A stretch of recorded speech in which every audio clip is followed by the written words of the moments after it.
बच्चों आज हम पढ़ रहे हैं शीन। ठीक है, ये आपकी उर्दू की किताब है, उर्दू कायदा बराए प्रैप। चलिए इसे खोलते हैं। इधर आपने ऊपर सबसे पहले जमात का काम लिखना है या तारीख। इसका है सफ़ा नंबर 30। ठीक है, तो चलिए शुरू करते हैं। शीन की आवाज़ कैसी होती है? श, शीन अलिफ शा, शीन व शो। शीन छोटी है शी, शीन बड़ी है शे। शीन अलिफ शा मीम साकिन शाम। शीन काफ शुक, काफ के ऊपर पेश है। क्लास देखें, ऐसा पेश होता है। ठीक है, आपको नज़र ही आ रहा होगा, करीब से देखें। ठीक है, काफ रे कर, काफ रे पेश कर, शुक्र। शुक्र अदा करते हैं ना अल्लाह का, ये वो शुक्र है। ठीक है, अगर पेश नहीं होता तो ये शक्कर बन जाता। शीन अलिफ शाह, दाल छोटी है दी, शादी। शीन व शो रे साकिन शोर।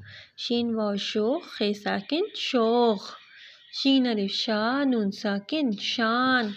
शीन अलिफ शाह बेलिबा शाबा, शीन साकिन शाबाश।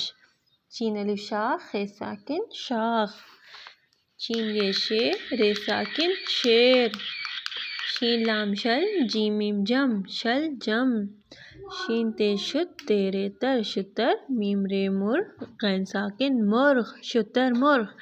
आज आप लोगों ने चिड़ियाघर में देखा है ना, इस तरह शेर होता है, बड़ा सा शेर, उसके लंबे बाल होते हैं ना, ये पिंजरे में बंद होता है। ठीक है, ये बहुत ही ख़तरनाक जानवर होता है। ठीक है, नुकसान पहुंचा सकता है इंसान को, इसलिए ये इसको पिंजरे में बंद रखते हैं।